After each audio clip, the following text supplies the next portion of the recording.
Folks, Black Star Network is here. Hold no punches. I'm real revolutionary right now. Support this man, Black Media. He makes sure that our stories are told. Thank you for being the voice of Black America, Roland. Stay black. I love y'all. All momentum we have now, we have to keep this going. The video looks phenomenal. See, this difference between Black Star Network and Black-owned media and something like CNN. You can't be Black-owned media and be scared. It's time to be smart. Bring your eyeballs home. You dig?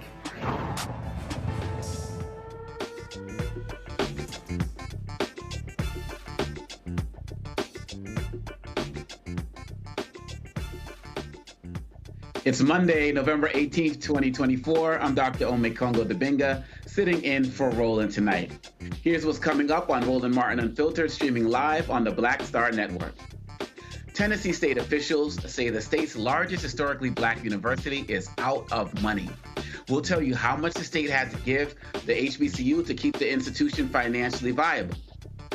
North Carolina State Attorney General is investigating allegations against Saint Augustine's Board of Trustees. We'll talk to an associate professor about the claims and why a judge threw out a lawsuit against the school Board of Trustees. We'll talk to the civil rights attorney who helped secure a multi-million-dollar settlement between Palm Springs, California, and the surviving former residents and descendants of a Black and Latino neighborhood that the city burned to the ground 60 years ago to make way for commercial development. We'll have all these stories and much more. It's time to bring the funk on Roland Martin Unfiltered, streaming live on the Black Star Network. Let's go. He's got it.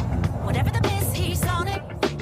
Whatever it is, he's got the scoop, the fact, the find. And when it breaks, he's right on time and it's rolling. Best believe he's knowing.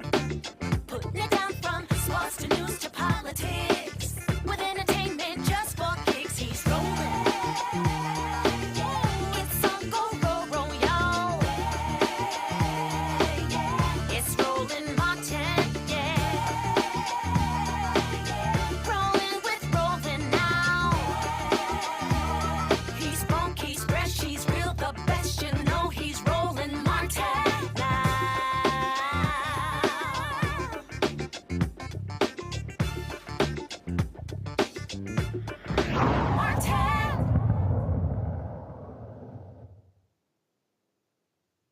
Tennessee state officials authorized a $43 million infusion into Tennessee State University's operating budget in November to make payroll and prop up the university for the rest of the year. The funds come after the university laid off 114 people and cut expenses to cope with the financial crisis. TSU's new president acknowledged the university was about to go into the red on November 1st, even after it saved $11 million annually by letting go of the 114 staff members in October and saved another $13 million by cutting spending, travel, and purchases.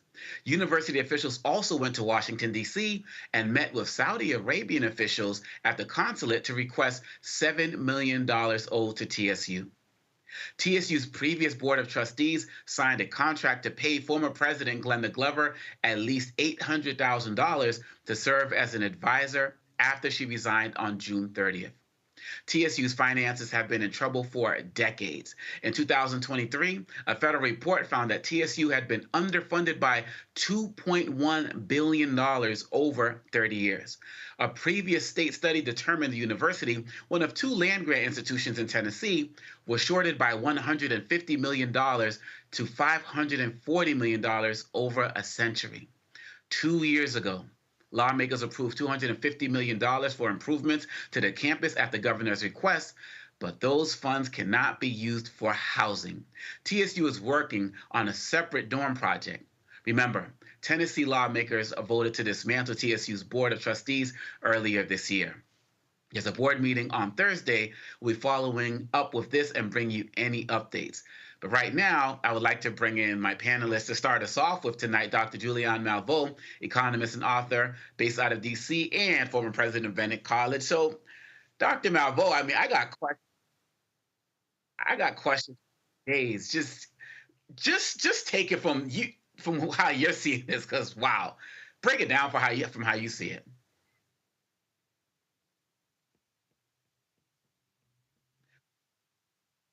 All right. And we're going to still work on Malvo and get her up and running. We're going to take a break and be right back at Roland Martin, live on the Black Star Network. Hi, I'm Isaac Hayes III, founder and CEO of Fanbase. Fanbase is a free-to-download, free-to-use, next-generation social media platform that allows anyone to have followers and subscribers on the same page. Fanbase was built through investment dollars from equity crowdfunding from the Jobs Act. People just like you help build Fanbase, and we're looking for more people to help build Fanbase. We are currently raising $17 million in a Regulation A crowdfund on Start Engine. We've already crossed $2.1 million, but we're looking to raise more capital from people just like you that deserve the opportunity to invest in early-stage startups without having to be accredited investors. So right now, I'd like you to go to startengine.com/fanbase and invest. The minimum to invest is $399. That gets you 60 shares of stock in Fanbase right now, today. And then use Fanbase to connect with friends, grow your audience, and be you without limits.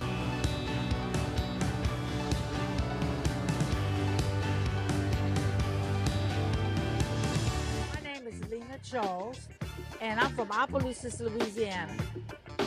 Yes.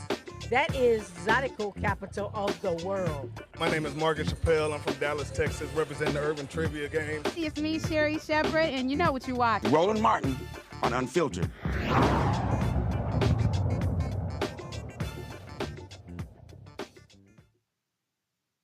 All right, and we are back, and we have Dr. Malvo ready to share her thoughts. Dr. Malvo, hope you're doing well. I am. Good to see you in the host chair.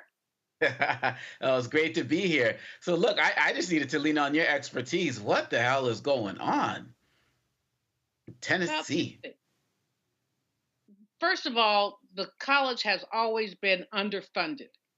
The other land-grant university has gotten better funding than TSU has. So that's part of the story, is the persistent underfunding of HBCUs. Number two, it's specious to bring up Dr. Glover's exit package. She deserved it. She worked very hard. She did her very best. She got the university with a higher research status than it had when she came in.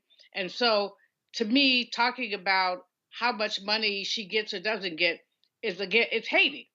She's I think she was there for more than 10 years. She came shortly after I went to bed and stayed. She's just left.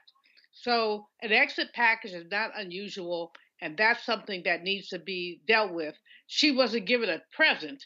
She was given an exit package. That happens. Number three, there is an increasing hostility toward HBCUs, an increasing hostility that suggests that we don't deserve to be treated as well as our PWI counterparts. And what that has tended to mean when you have hostile Republican legislatures is that they will come down on these universities and they will deal with them very harshly and inappropriately. So TSU is a great university, has a robust enrollment, has a graduate school, should be lifted up, but instead, because of politics, primarily politics, is being dragged down. And so when you look at what's happening at TSU, do you look at it as, one, just no respect for HBCUs? Is it about we want this land? Is it a combination of everything? Is this added to the fact of, blame a Black woman for everything? It doesn't seem like there's much conversation about what you're talking about in terms of historic challenges that have been with the government in Tennessee itself. And it seems like people are trying to paint it as we're kind of swooping in to save this university that just doesn't know how to manage itself. Seems like it's a lot bigger than that. It's much bigger than that. It's BS to say that they didn't know how to manage themselves. They did the best. Glenda Glover did the best that she could with what she had. Again, persistent underfunding has to be something that's addressed. And yeah, there are always haters, and we know that. But also there's the envy of the land that we have and the record that we have. People always want to snatch our stuff. I'm a Congo, you and I have talked offline. I live this in terms of being a college. People, we could just have that. We could just have that. I live this. And unfortunately, I'm not as diplomatic as Dr. Glover is. So at a point in time, I was like, if you like it, then you could have taken a ring off it. But she's done a brilliant job, and she didn't create the financial situation. If the college had been properly funded from Front Street, they would not be here. If an audit is ever done to see what has happened, they would see what has happened in Tennessee in terms of TSU. Again, we live now in a cloud of anti-blackness. I dare say that maybe 10 years ago, there might have just been a transfer of funds without any conversation. But now anti-blackness is in the air. All of us live it every day. And in living that, what we're living is attack on Black education. Understand, if you look at Project 2025, they want to get rid of diversity. They want to get rid of the Department of Education. What they don't want is for our young people to understand what our roots are. They don't want us to read Claude McKay. If we must die, let it not be like hogs, haunted and pinned to this inglorious spot. They don't want young people to understand that there's a history of resistance and that HBCUs and Black people, indeed all of us, have been under attack since we got here. And so the TSU story is just a chapter in the story of how predominantly white institutions and white politicians attack Black people. And I'm so glad you mentioned the students, because that's what I wanted to come to next. Some people like to paint this as an issue of, well, this is at the higher levels, at the university, administrators levels, presidential levels, and the students are just going about their business. But I would assume that students are seeing what's going on. They know what's going on. And in many of our schools where enrollment has been up because people are looking at, our students are looking at these schools as safe spaces, now they get there and they feel like they're being targeted for financial reasons as well. My assumption is that it also adds a certain level of insecurity for the students. Oh, absolutely. When students see their colleges in trouble, it really raises their concern about what happens to me next year. It's when you have changes in the loan policies. I remember back in 2011 when Arnie Duncan was Secretary of Education, and he changed the Parent Plus loan policy, which made it more difficult for parents to get loans for their students' education. It created a panic among young people because some of them, their parents had said, I'll pay this much if you pay that much. And if they couldn't get Parent Plus loans, it wasn't going to happen. People do not understand the enormous stress that many African American students, especially those enrolled at HBCUs, and white students enrolled at HBCUs as well, feel when they feel like they're not sure that their money is going to come through. And it's palpable. You can feel it in the air. Students wondering, what's going to happen? What's going to happen to me? And so, you put a group of young people in a state of uncertainty. They're already young. They already have issues around finance. And then you throw something else that's like throwing, a match on a tinder block. I'll never forgive Arnie Duncan for what he did. And they did have to roll some of it back. But basically, it created a climate of instability and fear. Wow. I want to, I know also with your, economist esteemed background, this one part just really tripped me out. And the part, 2023, when it said that TSU had been underfunded by $2.1 billion over 30 years, but a previous study said that it was only shorted $150 million to $540 million over a century. I mean, the fact that a discrepancy of that large could be just all of a sudden uncovered a year ago, there's something else going on here. Well, what's going on is that these state funded HBCUs have never treated the HBCUs on the same playing field as they've treated their PWIs. And especially when you look at the land grant colleges, they've never been treated in the same way.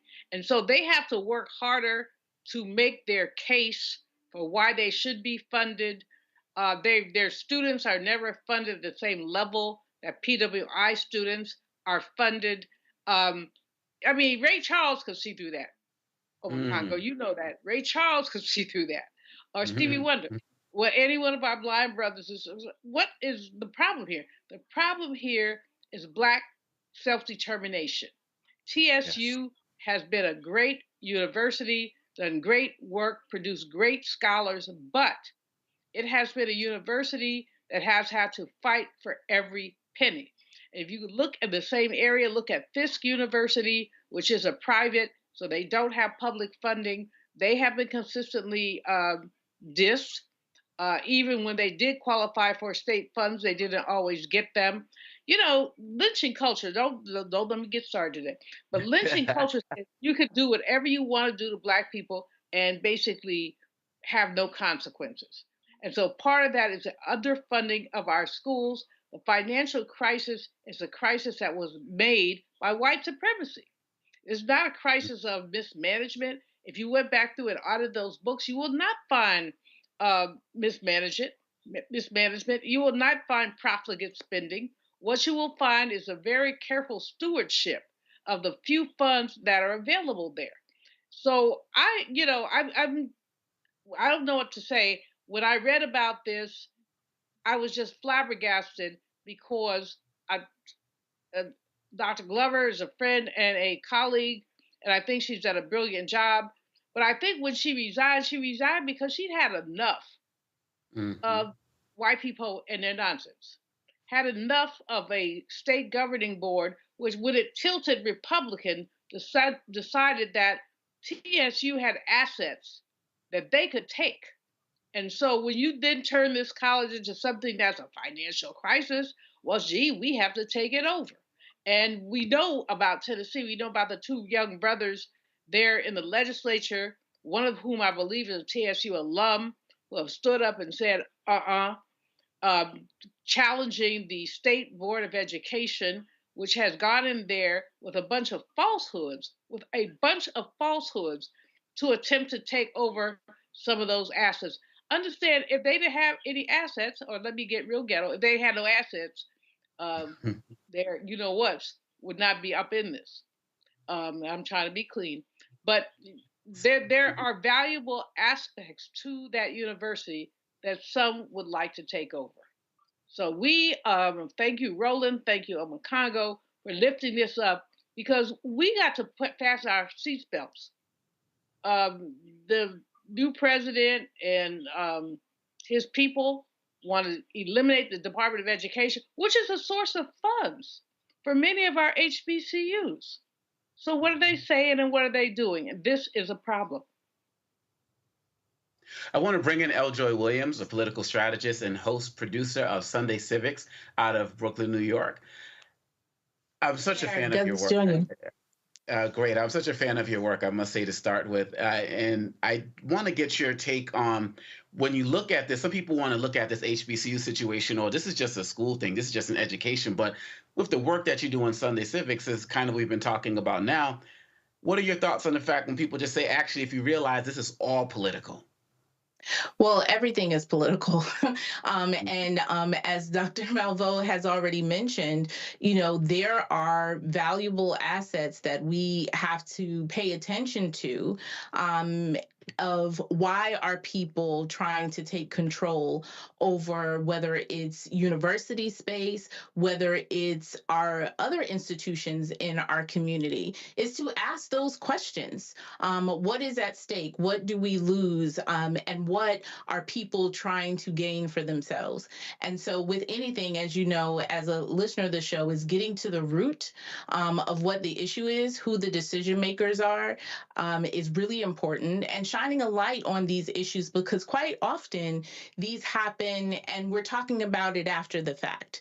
And so to really shine the light on it now as it is happening, for people to ask the questions and to be engaged and be involved in the process is really important. And given the work that you do on these campuses and across the country as well, do you feel like there's going to be additional hostility towards what's happening? I mean, we've already looked at what's happening at TSU to be kind of hostile enough, but is it going to be increased given how so many people try to make HBCUs a kind of hub for political activism coming into this election? And now that we have Trump in office and everything that's going on that way, do you feel like the backlash is going to become more intense, the target is going to be more intense towards TSU? Well, listen, I did a show a couple of weeks ago talking about the intense and political environment on college campuses in general. And certainly with HBCUs being a prime target, I do think that we should be hyper vigilant, not only about our education institutions like HBCU, but we've also seen just recently what tried to transpire in Congress. And so I think we need to be on high alert about our community institutions, whether they be education institutions, healthcare institutions, or even our general community nonprofits, which is something that I argued yesterday on the show to talk to people about. Take that disappointment that you may feel, that anger about what happened in the election, and double down into our communities. And there is an open invitation from community organizations, from education institutions, for people to come in and be a part of making sure that we have sustainable institutions in our community that are controlled by us, that we maintain because they are important to the structure of and the future of our community. And so everybody needs to go back and accept that open invitation to be engaged and involved so that we can maintain these institutions, which are vital to our work on a regular basis. Absolutely. And Julian, given your experience at the college level, given your experience as an economist, given your experience of what happens on these campuses and how things go down, what do you think is going to happen next as it relates to Tennessee State University? Probably the State Board of Education is going to come in and they'll try to make some moves.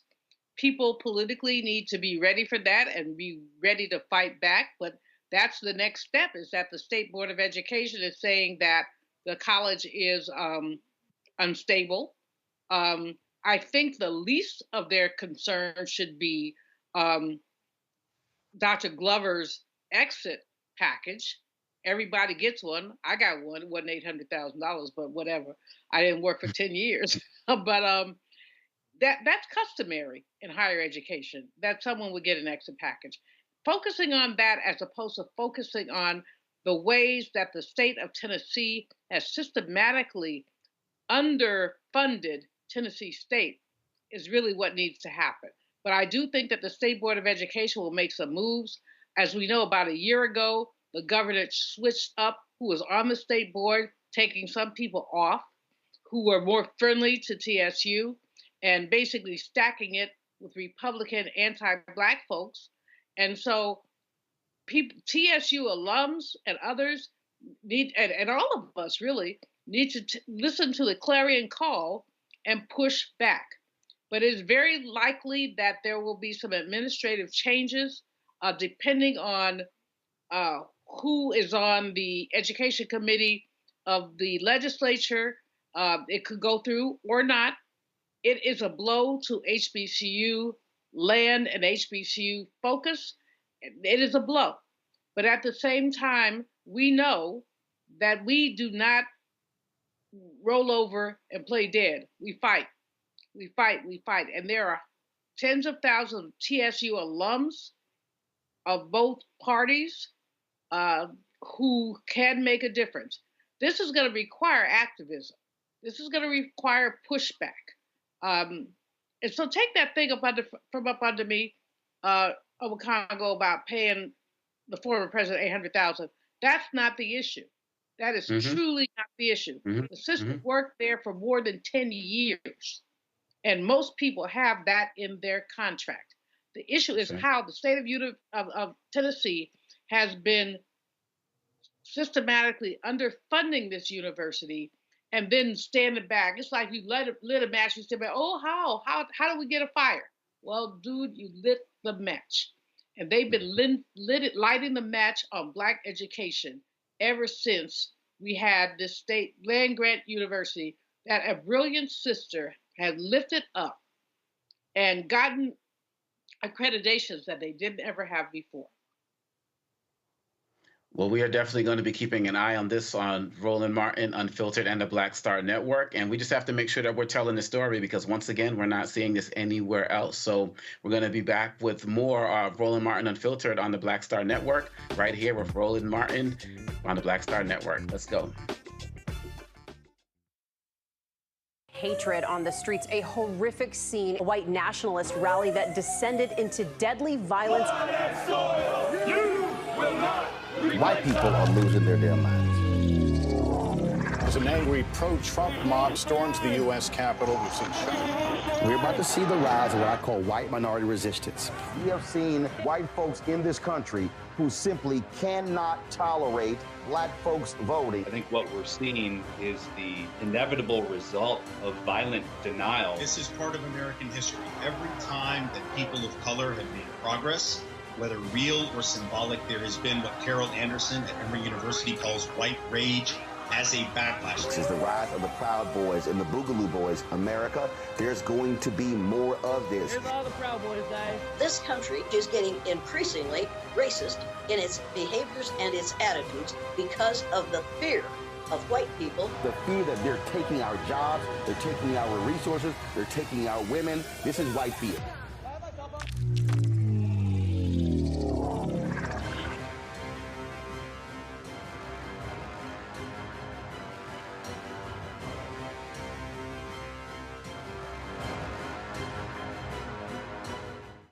Hi, I'm Dr. Jackie Hood Martin, and I have a question for you. Ever feel as if your life is teetering and the weight and pressure of the world is consistently on your shoulders? Well, let me tell you, living a balanced life isn't easy. Join me each Tuesday on Black Star Network for A Balanced Life with Dr. Jackie. We'll laugh together, cry together, pull ourselves together, and cheer each other on. So join me for new shows each Tuesday on Black Star Network, A Balanced Life with Dr. Jackie.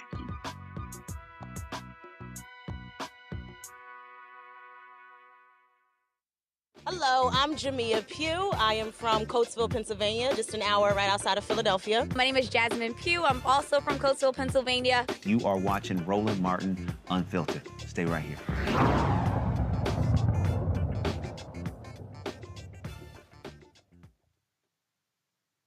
In an historic move, the Palm Springs, California City Council voted unanimously to approve a settlement offer for the surviving former residents and descendants of a Black and Latino neighborhood that the city burned to the ground 60 years ago to make way for commercial development. Civil rights attorney Ariva Martin joins us from Los Angeles to discuss this multi-million-dollar settlement. Ariva, how are you doing? I'm good. How are you? Glad to be in conversation with you. Oh, absolutely. And you've been doing tireless work across this country on the issue of reparations, as well as so much other activism. But this particular one, I know we spoke about recently. Can you just share your thoughts about this settlement and how long it's taken to get here and how the community is feeling? The community is elated. You recall the beginning of this journey. I think Dr. Omikango Dibinga, you have, and I have been in conversation on my show many times about Section 14 Palm Springs.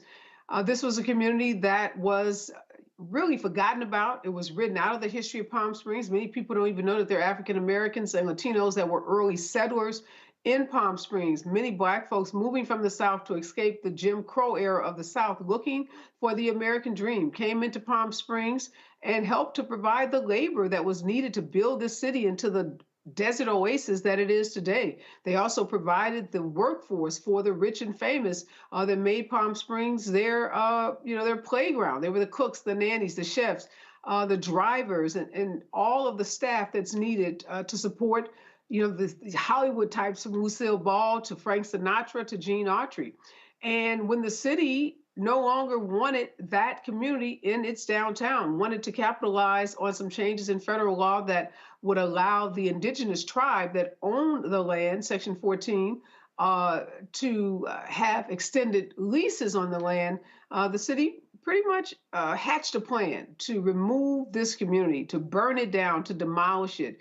and it upended what had been a thriving community of African Americans, Latinos, and other minorities who couldn't live anyplace else in Palm Springs because of racially restrictive covenants.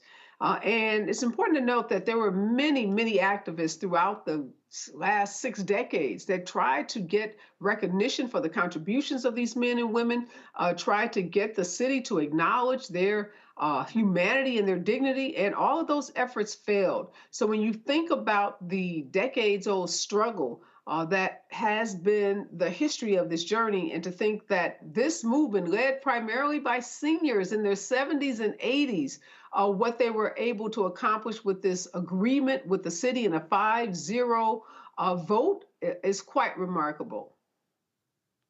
And we see so many stories about Black Wall Street, and so many stories historically about cities that were razed to the ground, and people try to get efforts to be recognized and the like. But we're talking about something as recent as the 1960s, and people don't realize that that history is so close to us.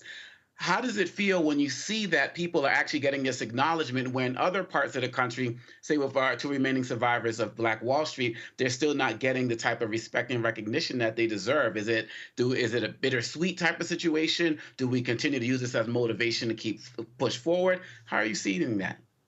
Well, it's definitely encouraging, right? Because we know whenever you break a ceiling, whenever you break a glass ceiling, whenever you do something that was thought to be impossible and you make the impossible possible, you know what that means in terms of other communities. And the thing that's so remarkable about this matter, Dr. Dominguez, these cases, as we saw recently in the Tulsa, Oklahoma case, they don't fit into the legal framework that currently exists in our country. Because these matters happened so many decades ago, you don't have the traditional route to go into court and file an action because of statutes of limitations. Those statutes bar these types of claims. So this work is legal in part, but I call this movement work.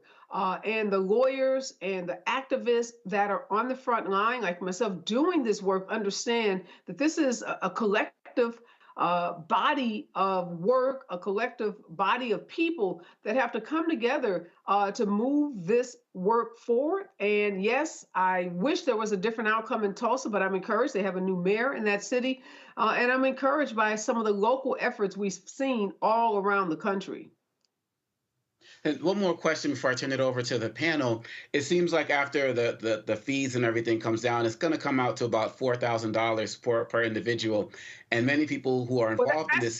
Let me correct you, Dr. Dominguez. That's not a quote from me. That's not a quote from any of the plaintiffs. That's some math done by someone, I don't know who, but that is not, there's been zero determination about the distribution of the cash portion of this agreement.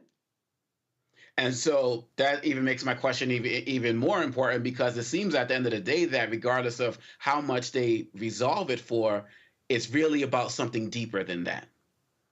Oh, absolutely. This was never about money. Like I said, this whole process exists outside the legal system. So we knew going in that we would not have the traditional kind of cases that you would have. Let's say if you walked outside your door and got hit by a car and you filed a personal injury claim. You would have rights and entitlements based on filing that claim timely, not being barred by the statute of limitation.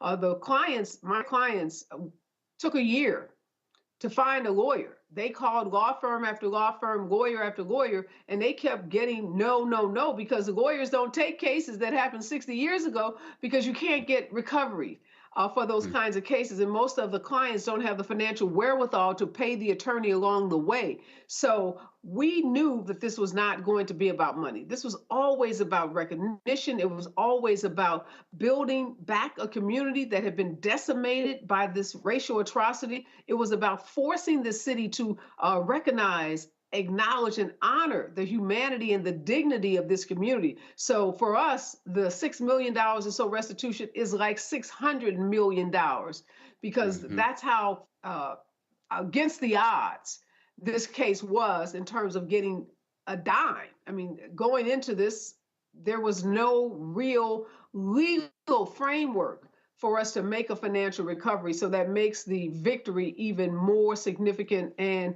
my clients are just ecstatic about the way they were able to hang together, stay together, work together, build strong alliances and strong coalitions, and cross the finish line. Eljoy, your question for Aviva Martin. You know, like you mentioned, there are states all across the country that are embarking on their own reparations work. And here in the state of New York, I was part of the coalition that led to the passage and the implementation of setting up a reparations commission for the state of New York. I wonder if you could share, as these commissions start doing their work, from your experience, what should not the lawyers or the legislators, but what should the average person who may be watching with maybe skepticism about the process, how should they engage, or what should they expect to participate in? Well, they should expect, LaJoy, a very long and arduous battle. This is not work for the faint of heart. This is not, again, like I keep using that personal injury example. This isn't, file a lawsuit, establish liability, establish your damages, and then, expect some kind of settlement, mediation, or maybe even a jury trial. It's not that. It's not like the police brutality cases that we see. It's not like some of the other civil rights cases that you see in the news. These cases are very, very complex. There are often lots of participants, most of whom are dead, because we're talking about things that have happened so long ago. And in many cases, the narrative that has been written, like in the case of Palm Springs, California, is one that demonizes the individuals who are, in fact, the victims. So you're not only fighting with a legal system that is hostile and a legislature oftentimes that's hostile, you're also fighting a narrative. In Palm Springs, they had labeled my clients squatters. They had labeled their community, an eyesore, public nuisance. So we were having to overcome a media narrative that had taken place and that had become quite entrenched in the community for over 60 years. So when you go into a community that has been told you have no value, you have no worth, we've erased you from our history, and the media has bought into that, and they've been telling the story that way for so long. You can imagine how long it takes to change the hearts, the minds, the psyche, and even the public narrative. Yeah. Julianne. Hey, Ariva. Second time talking today. And thank you. Again, congratulations. I'm just over the moon about the settlement. Over the moon about the work, and just please give Pearl Devers, one of the original whatever she was, what original occupants, my love and my she was a survivor, she was an organizer. At times she was Mama Pearl. I mean, she was the glue that kept this whole community together through this process. She's a force to be reckoned with. She really is a force to be reckoned with. I want to talk about two parts of what's just happened. You talked about erasing the Black and brown presence in Palm Springs, but one of the parts of the settlement is going to be a monument of those people. So I want you to talk about that a little bit more. And then in terms of the money, the first piece of it is the first piece. There's a possibility of more. It's not about the money. But, we look at the wealth gap in these United States. Part of the wealth gap is a function of what's happened here. When I think of Pearl's story, her dad built their house with his hands, all those people had to leave. Sometimes they went to work, and when they came back, their houses had been burnt down. So that's the basis of the wealth gap, is the taking of Black property. So when we look at that, talk about part two. There's a possibility of more of a settlement. You got part one, first of all, the monument, then secondly, part two of the settlement. Great question, Julianne. And in Evanston, after the city council in Evanston set aside money for housing remediation, for redlining of those Black residents of Evanston, churches and clergy came together in Evanston, and other foundations came together, and they now have distributed, I believe, over $5 million additional dollars. So you are so right. The possibility is ripe. Section 14 Survivors is a 501c3 nonprofit. I was instrumental in helping them raise hundreds of thousands of dollars to fund this effort, but they are now poised to seek state funding, local funding, and foundation funding. They can now be the repository of other reparations funding. I can see clearly the indigenous tribe, now that the matter is settled, also looking to maybe make contributions to the nonprofit. So this is, in many ways, just the beginning of the opportunities for there to be additional revenue donated to the nonprofit that can be distributed to the survivors and the descendants. The monument, as you will recall, Julianne, as you were coming into Palm Springs, that was something we heard over and over and over again during our listening sessions, is that we come to this city and there's nothing that reflects our contributions. And that's why monuments and public art are so important, because they say to tourists, they say to residents, they say to future generations, this community was here. They had a critical role in the building of this community. And Ms. Pearl and others, the 70, 80-year-old activists, they're going to pass on. We're all going to pass on. But that monument will live on, in infinity. And folks, 30 years from now, 50 years from now, we'll get to read about these pioneers and pay honor and tribute to them. So we're so excited about that, because building a community back, which is a lot of what we've been doing too, is really community building. And now for them to be able to go to a place and show their grandkids, here's your grandfather. He was a carpenter. He helped to build this city. And there's going to be a park renamed for the survivors, and to say here it's again something that's a part of the city's fabric that recognizes there's a day of remembrance, and there's a commitment to help build a racial and cultural healing center. So there are so many opportunities beyond this initial agreement that will address that issue of generational wealth building as well as community building. Ariva Martin, thank you so much for not only what you're doing here, but what you're doing across the country. It's great. It's so great to be on the opposite side of this conversation. You do incredible work that you're doing for Ariva Martin in real time on KBLA as well. I just wish you continued success. And you can always call on the Black Star Network whenever you got updates for us. We are here for that as well. Thank you so much. Thank you. Thanks to your whole panel. Be well. No doubt. All right, we'll be right back with more Roland Martin Unfiltered on the Black Star Network. When you talk about blackness and what happens in Black culture, covering these things that matter to us, speaking to our issues and concerns. This is a genuine people-powered movement. There's a lot of stuff that we're not getting. You get it, and you spread the word. We wish to plead our own cause. Too long have others spoken for us. We cannot tell our own story if we can't pay for it. This is about covering us. Invest in Black-owned media. Your dollars matter. We don't have to keep asking them to cover our stuff. So please support us in what we do, folks. We want to hit 2,000 people, $50 this month, raise $100,000. We're behind 100,000, so we want to hit that. Y'all money makes this possible. Checks and money orders go to P.O. Box 57196, Washington, D.C. 20037-0196. PayPal is R Martin Unfiltered. Venmo is RM Unfiltered. Zelle is Roland at RolandSMartin.com.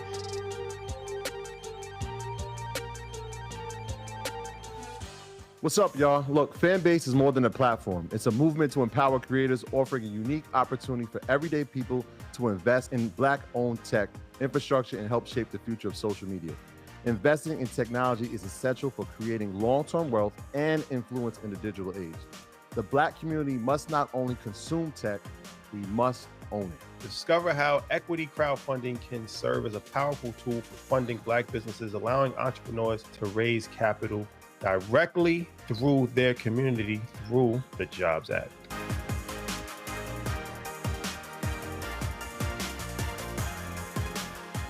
Hi, everybody. I'm Kim Coles. Hey, I'm Donnie Simpson. Yo, it's your man Dion Cole from Blackish, and you watch Roland Martin Unfiltered.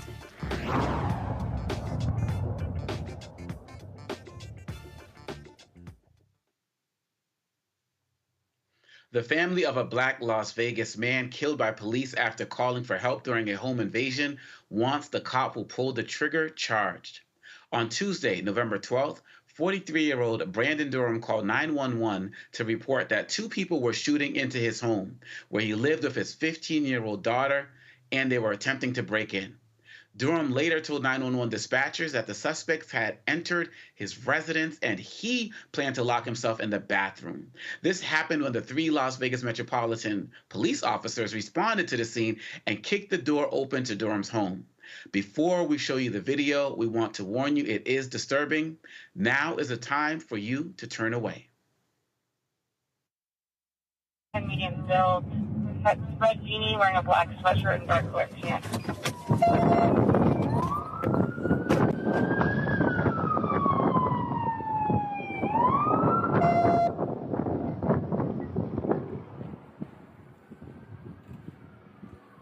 Hey, they said they made entry. We got to go in there. Yeah, we got to go in. Hey, one we have a broken window and we're going to make entry. Hey, kick it!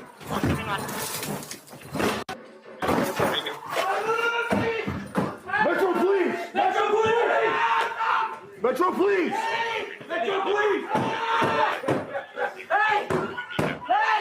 Hey, drop the knife!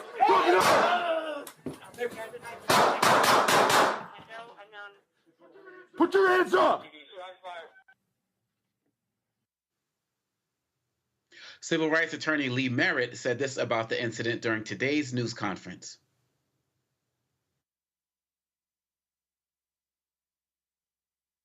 We believe, and this is the conversation that we had with the district attorney's office today, that an arrest warrant should be issued immediately for the arrest of Officer Alexander Bookman,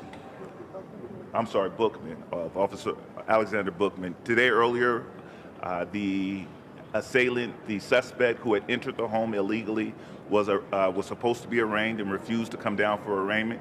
We appreciate that the court issued an order demanding that the suspect be brought to court by any means necessary in a week's time. We will be here with the Durham family at the subsequent meeting next week to ensure that the criminal process goes forward, both against the assailant who entered the property, the reason that police were called. But when officers enter someone's home, they have a legal obligation, a constitutional obligation to respect the rights of the resident. That's when a citizen's rights is at its highest. And in this case, we had an absolute tragedy occur. And so we're here to answer questions. We're here to put out our statement to the public. We thank everyone who's called the district attorney's office. You have gotten his attention. He is investigating the case. He is not prepared, based on our conversation today, and we're happy to answer questions about it. But he was not prepared today to take the immediate and swift action that we would like to see take place in the form of the arrest of the officer. However, he did explain to the family the process that this office goes through before presenting a criminal indictment to a grand jury, an opportunity for a criminal indictment against the officer to a grand jury. We were able to speak with the prosecutors involved in both cases, both of the suspect and of the officer-involved shooting. And we are looking forward to a criminal accountability on both sides. Joy, we see a situation here where a man is trying to defend his home. Not only is he trying to defend his home, but he called the police and basically gave them a play-by-play of what was going down. And yet still, within his own home, he loses his own life trying to defend his home with his daughter in the home. When people have these conversations about police misconduct and police brutality, and people are not trying to hear us, these are the types of stories that we're talking about. Yeah, first my my condolences and my heart to the family, and particularly his young daughter, who, if you're mentioning saying was in the home as well, just the trauma. And I hope that she is receiving all of the support that is necessary along with the family as well. This is a very tragic story, and so many instances that we can point out where there are failures here in terms of the safety safety of the public, and particularly the safety of Black people in our society, to call 911 to give information. There's the question of what information was communicated. But more importantly, is an officer arriving on the scene and just watching that unfold. And while he is yelling commands, is there time to really assess the situation of what is happening, in addition to what you've been told leading up to arriving at the home? And so this is very tragic for this family. And again, all of our support and encouragement for that family dealing with this at this immediate term. But there's also this greater failure to the public that, one, decreases the amount of times that people even feel comfortable calling 911 for an emergency situation. And so then who do you call? Two, that it needs to be swift and rapid justice, so that people feel some kind of, whether you want to call it an accident or malpractice, whatever you want to call it, but that we will immediately address the issue so that we do not lose further confidence in the system that is supposed to protect everyone. And, we continue to see these stories, and it just piles up the distrust that our communities have with law enforcement because of the outcomes of this. And Julian, just to tie this to the election and national stories, I hear people say, Democrats have to learn to speak to normal people. They just care about their schools and how to feed their kids, and they want to be safe in their neighborhoods.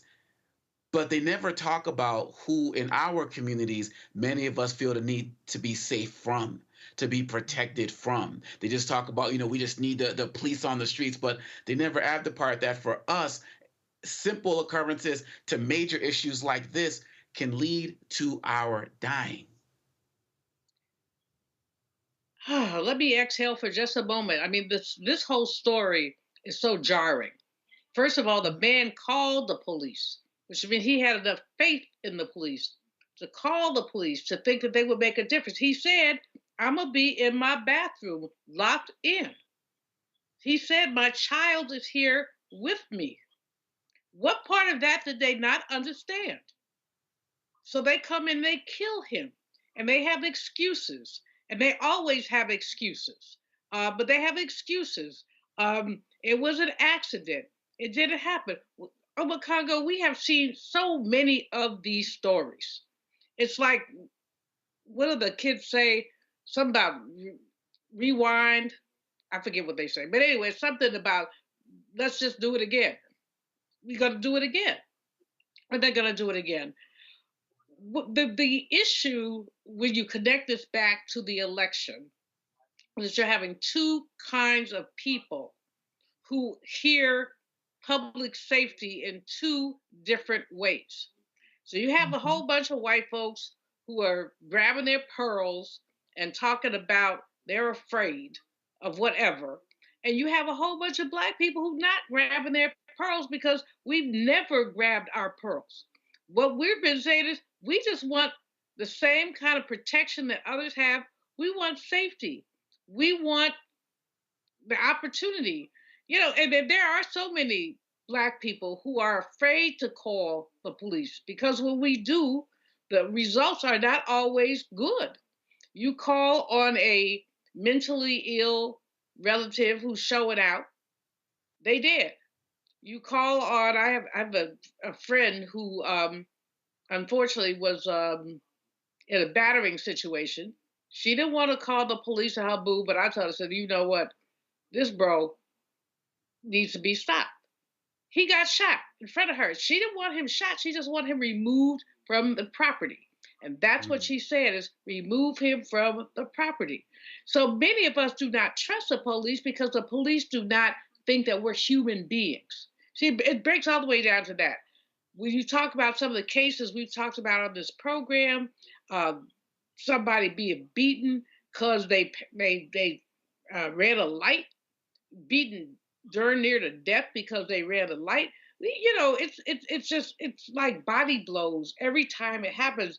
All of us are sitting there holding our bellies saying, no, no, not again. But it keeps happening again and again and again. That's why the George Floyd Act is so important. President Biden has some opportunities. He only has 2 months left, maybe a month and a half, 2 months left to be president. He can make that an executive order. Now, Mr. Trump is likely to reverse the order, but it would be a statement of solidarity. He could make an executive order on reparations. Yeah, the orange man would reverse it, but it would be a statement of solidarity. He has an opportunity to make a difference. And every time we see a case like this, Brother Domingo, every time we see a case like this, there is a howl coming out of the wilderness saying, how long, how long, how long? And I suspect that as the next 2 years, because I'm hoping that we have opportunities with the Congress in 2026, but as we see case after case after case like this, I'm hoping that people will say, no, enough, we must resist. Because you know, that orange man wants to indemnify police officers from the things that they've done. So no, it literally, I wish I had looked away when you said look away, but I'm grown, so I got to look at it. But all I have to say is this stuff takes you by your neck, by your throat, and pulls you up and says, how long? How long? There have been 5,000 documented lynchings in these United States. You know, I'm talking about lynching thing today. 5,000 documented lynchings, but these are also other kinds of results of lynching culture. You can do whatever you want to a Black person and have no consequence. His name was Brandon Durham. You need to say his name. I'm so appreciative that Lee Merritt is on the case. And Merritt, if you're listening, please come to us at the Black Star Network with any updates as we continue to uplift this man, his story, and his family. We will have updates for you as we get them. I'm going to take a quick break right now. You're listening to Roland Martin Unfiltered on the Black Star Network. Hatred on the streets, a horrific scene, a white nationalist rally that descended into deadly violence. White people are losing their damn minds. As an angry pro-Trump mob storms the U.S. Capitol, we've seen shooting. We're about to see the rise of what I call white minority resistance. We have seen white folks in this country who simply cannot tolerate Black folks voting. I think what we're seeing is the inevitable result of violent denial. This is part of American history. Every time that people of color have made progress, whether real or symbolic, there has been what Carol Anderson at Emory University calls white rage as a backlash. This is the rise of the Proud Boys and the Boogaloo Boys. America, there's going to be more of this. Here's all the Proud Boys, guys. This country is getting increasingly racist in its behaviors and its attitudes because of the fear of white people. The fear that they're taking our jobs, they're taking our resources, they're taking our women. This is white fear.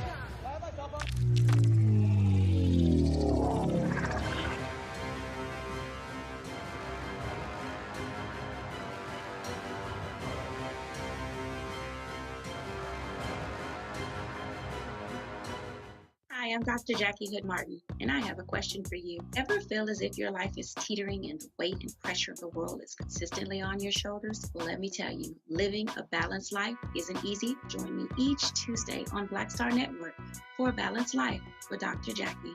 We'll laugh together, cry together, pull ourselves together, and cheer each other on. So join me for new shows each Tuesday on Black Star Network, A Balanced Life with Dr. Jackie.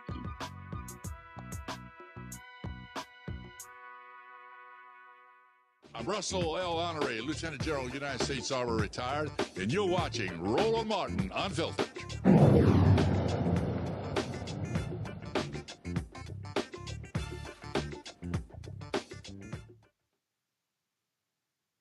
In North Carolina, the state attorney general's office plans to look into allegations about the conduct of the Saint Augustine's University Board of Trustees. This announcement comes after a judge dismissed a lawsuit filed by a group of alumni known as Save SAU against the university's Board of Trustees. The group sued the board, alleging that Brian Boulware, chairman of the St. Augustine University Board of Trustees, benefited from the brokerage fee paid by the school on a $7 million loan, allowed wire transfers for hundreds of thousands of dollars with no paperwork, and left the university on the brink of losing its accreditation, and with it, federal funding nearly 8 in 10 students depend on. Associate Professor Dr. Derek L. Sauls joins us now from Raleigh. And Dr. Sauls, wow. I know. I mean, when you see these types of stories and you almost want to laugh to prevent from crying, because these issues are so serious. And when you talk about 8 of 10 students depending on this money, these are real problems that people just don't want to discuss. Well, this is true, and the sad thing about it, we have so many still first generations that need to go to college, and the whole mission statement of Saint Augustine University for to be there for the downtrodden and those are disenfranchised. And like they say, like you used to have last chance universities. For some of them, this is their last chance, and here we are, at this crossroad, which is terrible. And when you talk about it as people looking at it as a last chance, do you feel like it's that type of perception that makes people feel like they can just run amok and do whatever it is they want to do because nobody's going to care about this community?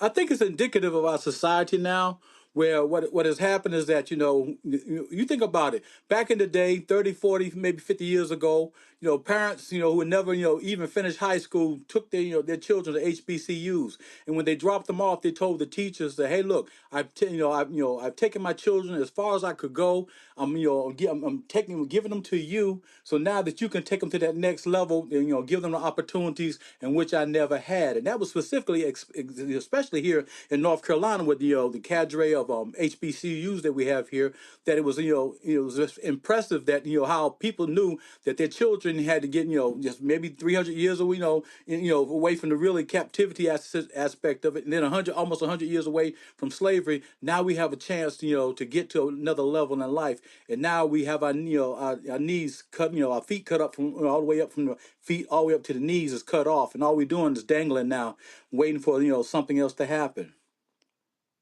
And it seems as it's looking right now that there's just no accountability. It seems like Boulware is getting off scot-free, and it seems like when it comes down to it, the people who are on the ground, people at the university are being left hanging right now. How is this affecting the energy and the mood on the campus? Well, initially, what came about is that a lot of alumni and just people in general, were thinking that, hey, look, Save SAU is suing the school, and it was put out there. It was like a PR campaign to counteract us that we're suing the school. We were never suing the school. We noticed that in order for the school to be effective and go forward, that we need to have a transition in the board. And like anything else, you throw a couple of bad apples in the barrel, the rest of rest that is that most of the other bad apples are going to become bad. But we didn't have a lot of bad apples on the board. We just have some manipulative situations on the board. And once we were able to analyze and see exactly what was going on the board, we said, well, look, we just can't go and just surgically excise them off the board. First, we get the board to be transitioned out. And then, like anything else, those that want to be on the board, you will be available to, come back on the board once we sift through and see exactly what your aims are, and do you really understand the true, art of sacrifice and the mission statement to get the university to the next level.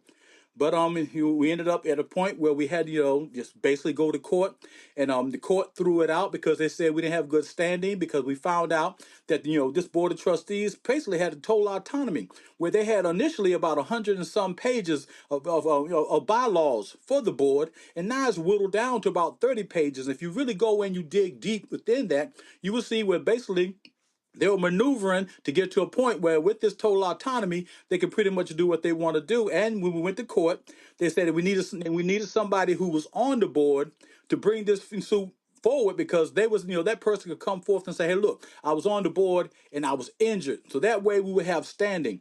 So basically, through that, the judge made, her decision that we didn't have standing because, the board has total autonomy. But the beauty of it is that our lawyer, Eric, he came out and stated that, said, well, if it's being thrown out because we don't have standing, there's another alternative, because in the state of North Carolina, the attorney general can take precedence and step in and totally go in and do a forensic analysis of exactly what has happened. And we thought it was going to be a while before the attorney general got involved. But the interesting thing is that, before the ink dried on the decision, that evening, a news spokesman named Gallagher, he reported on WRL that the attorney general's office is looking into it. And next thing you know, the next day, the attorney general said, hey, look, we're boots on the ground. Basically, I'm finding out that they've been watching this situation the whole time and had to see exactly how it would unfold so they would know exactly what to do and how to do. Because now, if you look at the audit, even in the audit, it's stated in the audit for 2022, is that the people who did the audit said it's kind of strange that all of a sudden there were $350,000 transfers, cash disbursements and more, accounting to almost $10 million. And there are no records to follow up on what happened. So in the military terms, we used to say somebody's been scrubbing the records. So in the process of just this audit in itself, it's implicated that something went wrong. Now I got a true feeling that the Attorney General's office is going to ask the same question. What went wrong, how it went wrong, and when it went wrong? Because we gave the board a chance to say, hey, look, we're going to step aside and we're going to try to rebuild the university. But instead, they try to give us a black eye. But I'm not worried about getting a black eye, because it's a black eye of, like John Lewis said, this is good trouble. It'll be a good black eye, because it's not about me. It's about paying it forward for those who are still disenfranchised and downtrodden and sticking with the mission of Saint Augustine University and getting to that next level. And are there questions being asked or investigated about where this money actually went? Some people have some ideas of where it went, because like anything else, they were wire transfers.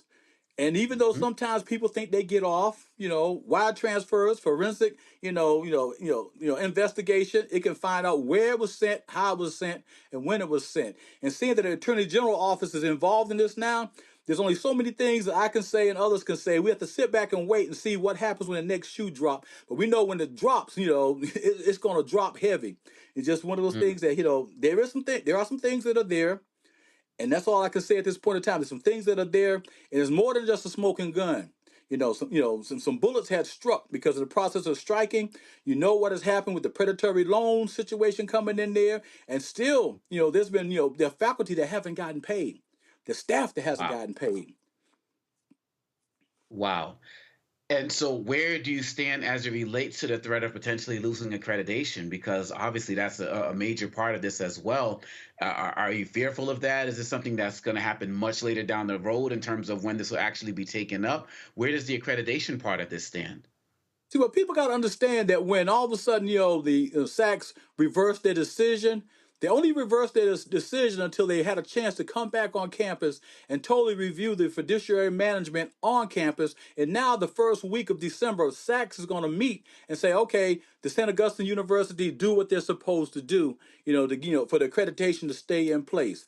I'm a firm advocate, but once the Attorney General office gets in there and they see what has happened the past several years with the bad fiduciary management and, the oversight of the board, where they supposed to have oversight, but they were overbearing.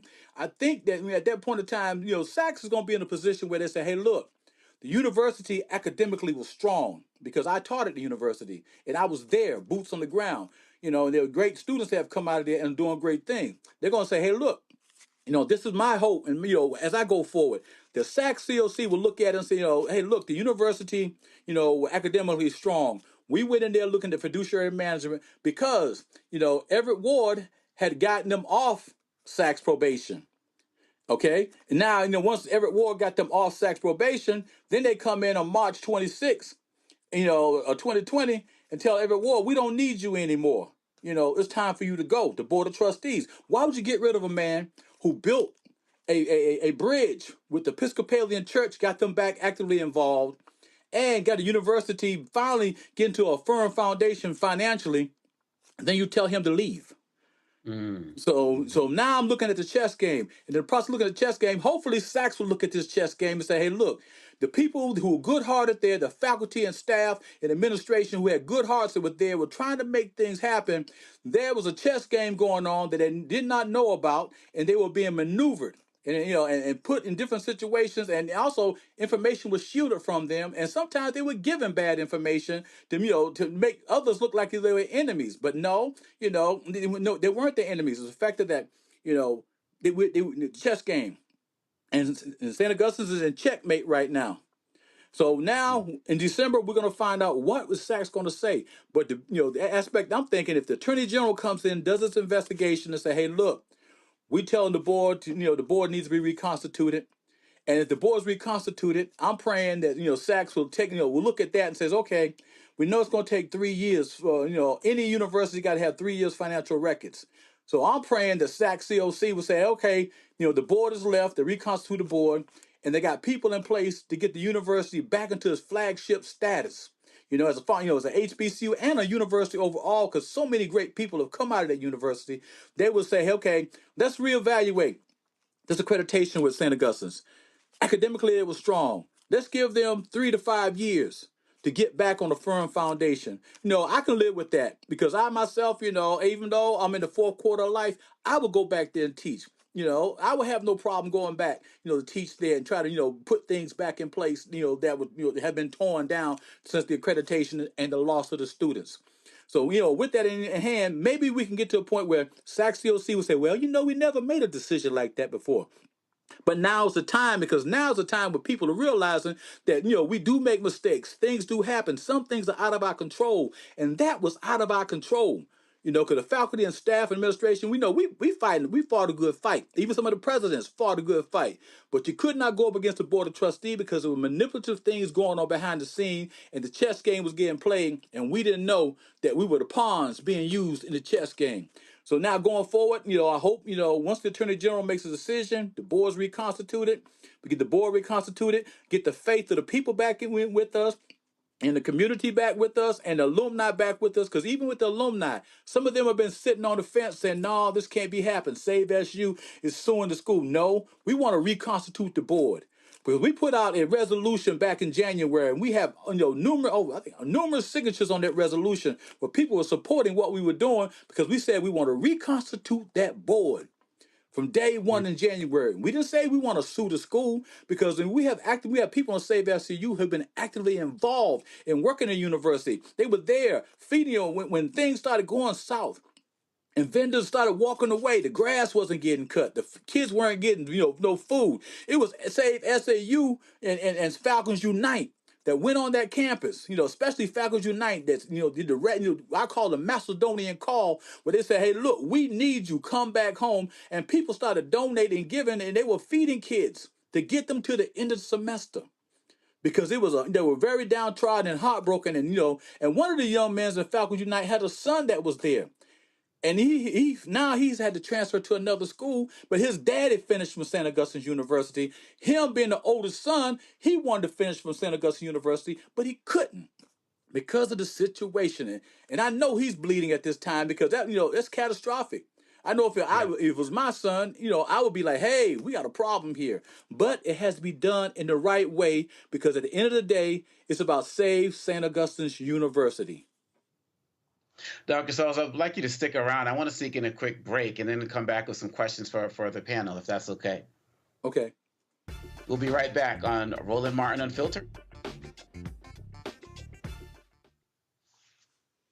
When you talk about blackness and what happens in black culture, covering these things that matter to us, speaking to our issues and concerns. This is a genuine people-powered movement. There's a lot of stuff that we're not getting. You get it, and you spread the word. We wish to plead our own cause Too long have others spoken for us. We cannot tell our own story if we can't pay for it. This is about covering us. Invest in black-owned media. Your dollars matter. We don't have to keep asking them to cover our stuff. So please support us in what we do, folks. We want to hit 2,000 people, $50 this month, raise $100,000. We're behind 100,000, so we want to hit that. Y'all money makes this possible. Checks and money orders go to P.O. Box 57196, Washington, D.C. 20037-0196. PayPal is R Martin Unfiltered. Venmo is RM Unfiltered. Zelle is Roland at RolandSMartin.com.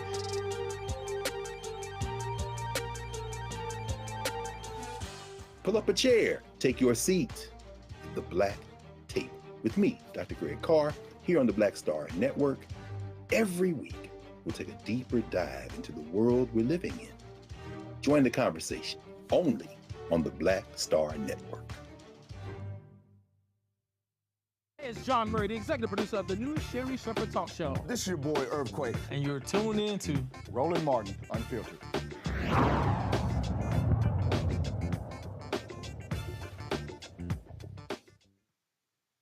And we are back with Dr. Sauls talking about the Save SAU campaign. And I wanted to turn it over to the panel.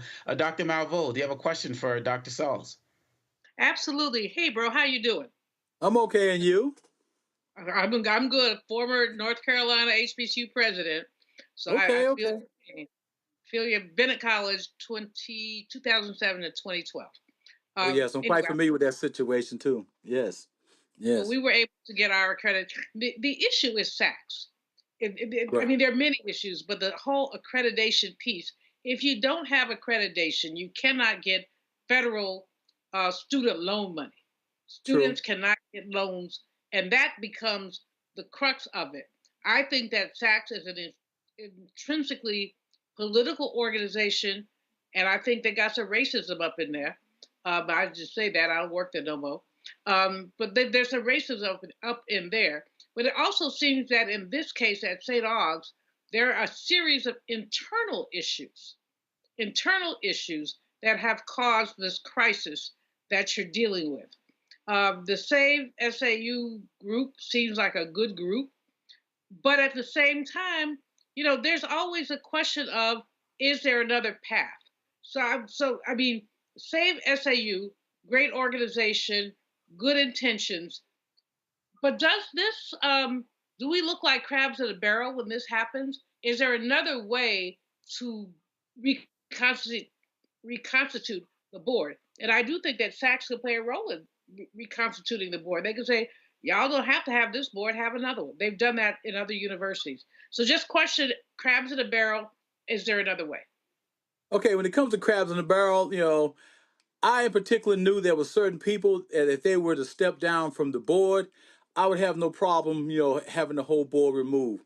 But, you know, a couple of them dug in their heels. I'm not at liberty to say at this time, a couple of them dug in their heels. So when they dug in their heels, you know, and I truly understand that because I'll tell you a personal situation where we had a Dr. Gaddis Falcon there who was an interim president. And they were talking about, well, bring somebody else to take him out. But see, Dr. Gaddis Falcon was over at Shaw University, and I watched him while he was over at Shaw University. He implemented a lot of programs over there, you know, at Shaw University, and especially in exercise science, fitness, and athlete. Back then, athletic training. But now you have to go pre-athletic training because the athletic training programs have gone to the master's level. So I watched him, and he's also alumni, and he's good-hearted. So then when he came over there, you know, it was basically like, hey, look.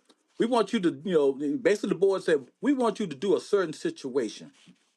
And he said, no, I have to respect that person highly. And when he didn't do that, it was like, look, you know, you're going to have to go. So I knew some people on the board. I went and talked to one in particular. I said, look, man, you know, y'all need to relax. Falcon's good. Give him another year to help, you know, level us out because we still weren't broken at that point in time because Ward had just left and we still in a pretty good financial, you know, situation, you know, but, you know, they decided, especially this one particular person approached me. So I'm going to tell you like this. We got the votes to get rid of him. And when we get rid of him, you can go right behind him. I know that personally. So when they say crabs in the barrel, man, I'm like Deion Sanders. I kept the receipts because, you know, I saw this day coming. I kept my receipts. So now with my receipts, I'm sitting back, in a way I tell some of the people in Save SAU, I feel kind of bad because it's personal to me. Even though I never went to a HBCU, I taught there at Saint Augustine University for 10 years. And then in the early 90s, I taught there for 4 years as adjunct faculty. I have a passion for HBCUs because I grew up in Boston. There are no HBCUs in Boston. If we had had a HBCU in Massachusetts, I think a lot of the people up there would have been way down the road because it's that passion, that caring that you find at HBCU that really cares and molds and makes their students. Because you take the imperfect student, and then by the time they hit their junior year, they're ready to take off. And when I say take off, I had a young lady who had came there with a 1.7 grade point average. And she said, can I get the public health scholarship? I said, baby, I'm going to tell you, you got to have a 2.5. She said, please, Dr. Saul. I said, I tell you what, we're going to take it on a semester by semester basis. That January she came to me, she said, I don't need the money now. I said, well, you quit school? I got ready to start crying. She said, no, I got a presidential scholarship. She went on and finished with a 3.5 grade point average, went on, got a full scholarship to UNCG, then came back to teach at St. Augustine University before all this happened. So it's not really crabs in the barrel. It's just that some demanding people that were on the board that were self-serving. And narcissists also, which is crazy because I would like to sit back and say, look at the laurels and this and that, but I know that hey, we only here for it. We're time travelers, so all we can do is pay it forward. And when I say pay it forward, I look at how my children been blessed going to college. I want other people's children to be blessed going to college, so that way there'd be a cadre of a lot of kids that are out there that have gone to college. So there'd be some commonality there about building the kingdom of God. So crabs in the barrel, no, this ain't a crabs in the barrel. Some people have alluded to, look, you being a crabs in the barrel, you should have sat on the sideline and waited till we got all this okay, and then and then we could have sat down and worked this out. It wasn't orchestrated like that. It was basically let me put people in position in this chess game so I can go ahead on and put them in checkmate. Eljoy, your question. Black violence, so bro, it's black on black violence when the board and the alums. Really, I agree with you like 97%, but there's an element of black on black violence here. There's some people who are TSU alums or who board members who do not have the best interests of the college in mind. So before you answer that, Eljoy, I want you to get your question in as well. And Dr. Souls, feel free to wrap in your answers to both based on what Dr. Malveaux said as well. Eljoy? Okay. Yeah, just as you're wrapping up and responding to Dr. Malveaux, would love to hear also how you and others believe that the wider public, the wider community can support the students during this process. Okay, what has happened, since there's no longer any Pell Grant there at the university, the students, number of students have dropped. So I have been watching the situation at hand. So basically, when you have a situation like this, it's like, who do you get, in school to take to the next level? So I think, watching the number of students there and, the level of students there, most of them are seniors, what they're trying to do, while they still have the accreditation, get those students graduated. And then, I guess they're going to try to figure out, what is the next step. But there's some, once the Attorney General gets involved, you'll find in the upcoming weeks or maybe upcoming months, there was some behind the scenes reasons why there was some bad fiduciary management. I'm not at liberty to say it this time, but then, that's why I say it's not, black on black violence. It's just the fact that, some alumni became on the board became self-serving. And like anything else, when you become self-serving, you got to, figure out whose you are and what you are. And I said, if you truly are on the board and you trust in God. And the thing is, contact some of the board members and ask them how much money have they given to St. Augustine's University. We can start there because I talked with the foundation person, the person that raises money, institutional, advancement. I said, can I get a rundown on what the board gives? And he said, man, you'd be surprised. Some of them, they don't give nothing. They just, when they go to CIAA, they just have a good time on the university's dime. So that's where we're at. And then when it comes to, the Pell Grants, things of that nature, and the students going forward, we're going to try to work this out. If we can work this out, and next fall, with SACS coming back, I know you say SACS, maybe some elements of racism in there. we got to battle against that. We got to, play just as hard as they do. And if we can get the alumni to really galvanize, because the alumni association has been pretty much sitting on the sideline, because the president has them sitting on the sideline, where she had come about and say, hey, look, this is a rallying cry. This is something we have to do, but then I think, they're looking at other situations where some, places they disband alumni associations. And so we just have to try to figure this out. But it's not black on black crime. And when it comes to the students, we still have Falcons Unite that does a monumental job of seeing what students, need, what they need, and, and applying the needs of those, to help them out. They need a, plane ticket back home or bus ticket, things of that nature, even when it comes to food. And even when the faculty and staff weren't getting paid, some of them were calling Falcons Unite, and we would get together, and I said, we would just say, oh, who can give what, when, how much can you give? And whatever we can give, we just divvy it out and make sure people stay in their apartment. Because there are people, lost their, their apartments, they've lost their, mortgages, they housing mortgage, they lost their homes, cars, and a lot of those people have really fallen behind, and it shouldn't be like that. It shouldn't be like that. Well, as a person who was born and raised in Boston, I definitely understand what you're talking about in terms of how we could have used some HBCU love. And I just really want to thank you for your continued efforts and work on this. And please do keep us updated so we can continue to broadcast and let people know what's going on, because other people should be talking about this, but they're not. But you have a home here at the Black Star Network. So please, thank you very much, Dr. Saltz, for joining us. And we look forward to hearing from you again. Okay, thank you. All right. And we'll be right back with more Roland Martin Unfiltered on the Black Star Network. Hi, I'm Isaac Hayes III, founder and CEO of Fanbase. Fanbase is a free-to-download, free-to-use, next-generation social media platform that allows anyone to have followers and subscribers on the same page. Fanbase was built through investment dollars from equity crowdfunding from the Jobs Act. People just like you helped build Fanbase. And we're looking for more people to help build Fanbase. We are currently raising $17 million in a Regulation A crowdfund on Start Engine. We've already crossed $2.1 million, but we're looking to raise more capital from people just like you that deserve the opportunity to invest in early stage startups without having to be accredited investors. So right now, I'd like you to go to startengine.com/fanbase and invest. The minimum to invest is $399. That gets you 60 shares of stock in Fanbase right now, today. And then use Fanbase to connect with friends, grow your audience, and be you without limits.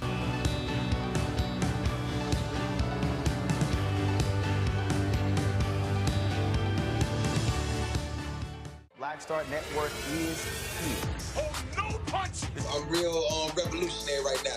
Thank you for being the voice of Black America. All momentum we have now, we have to keep this going. The video looks phenomenal. See, there's a difference between Black Star Network and black-owned media and something like CNN. You can't be black-owned media and be scared. It's time to be smart. Bring your eyeballs home. You dig?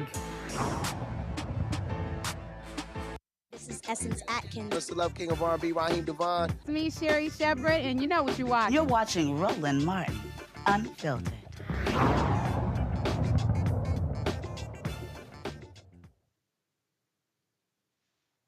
MSNBC's Morning Joe co-host Joe Scarborough and Amika Brzezinski, two of Trump's fiercest critics in the media, told their viewers Monday they had a face-to-face meeting last week with the convicted felon at Mar-a-Lago. They said it was an important opportunity for those who disagree to speak with each other. Joe and I went to Mar-a-Lago to meet personally with President-elect Trump. It was the first time we have seen him in 7 years. Now, we talked about a lot of issues, including abortion, mass deportation, threats of political retribution against political opponents, and media outlets. We talked about that a good bit. And it's going to come as no surprise to anybody who watches this show, has watched it over the past year or over the past decade, that we didn't see eye to eye on a lot of issues, and we told him so. What we did agree on was to restart communications. My father often spoke with world leaders with whom he and the United States profoundly disagreed. That's a task shared by reporters and commentators alike. We had not spoken to President Trump since March of 2020, other than a personal call Joe made to Trump on the morning after the attempt on his life in Butler, Pennsylvania. In this meeting, President Trump was cheerful, he was upbeat, he seemed interested in finding common ground with Democrats on some of the most divisive issues. And for those asking why we would go speak to the president-elect during such fraught times, especially between us, I guess I would ask back, why wouldn't we? 5 years of political warfare has deeply divided Washington and the country. We have been as clear as we know how in expressing our deep concerns about President Trump's actions and words in the coarsening of public debate. But for nearly 80 million Americans, election denialism, public trials, and January 6th were not as important as the issues that moved them to send Donald Trump back to the White House with their vote.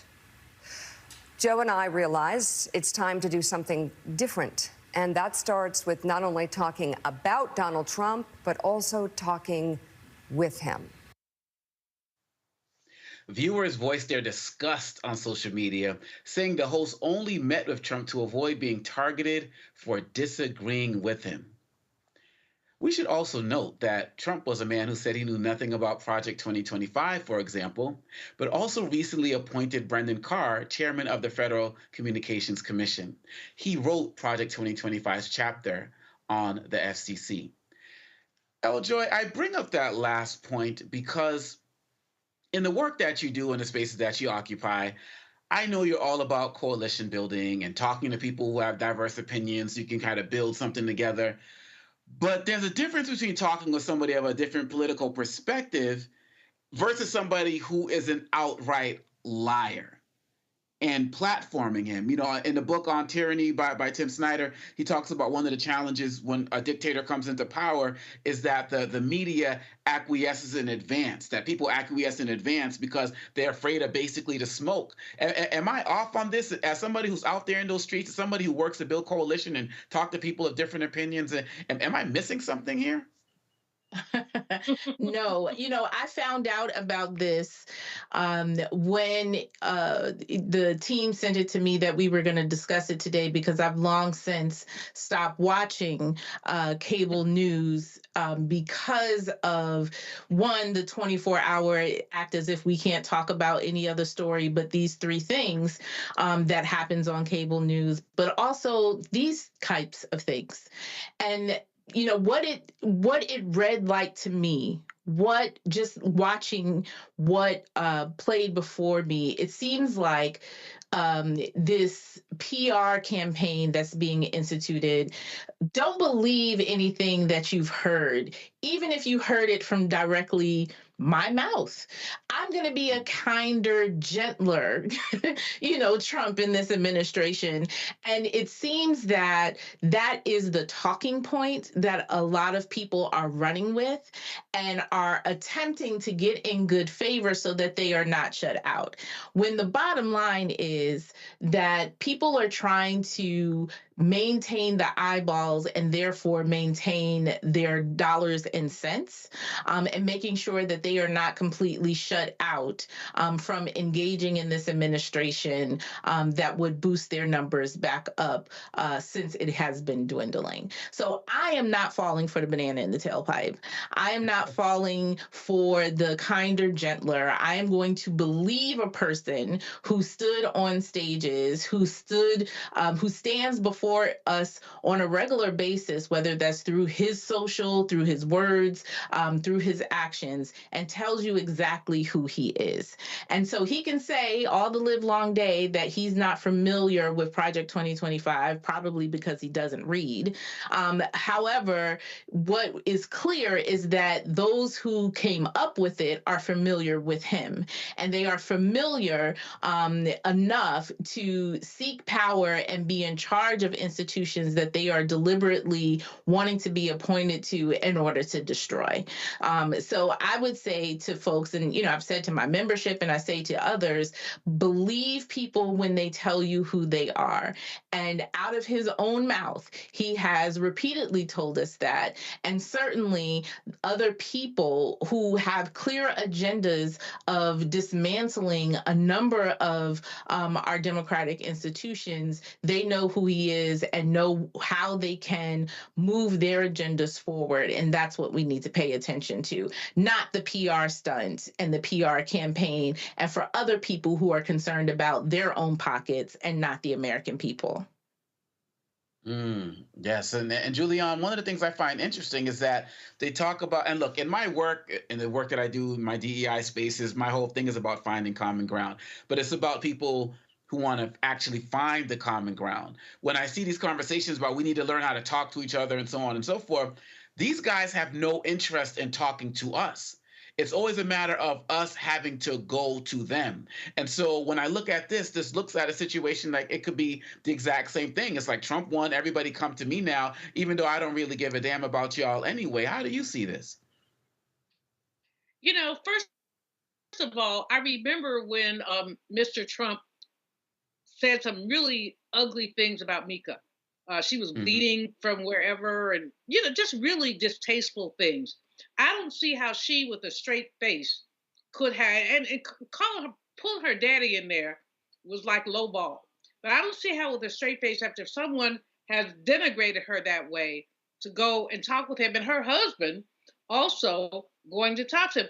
But you know what, what Joy said was correct.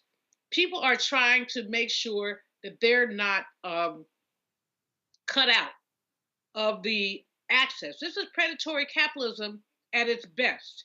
What do I mean by that?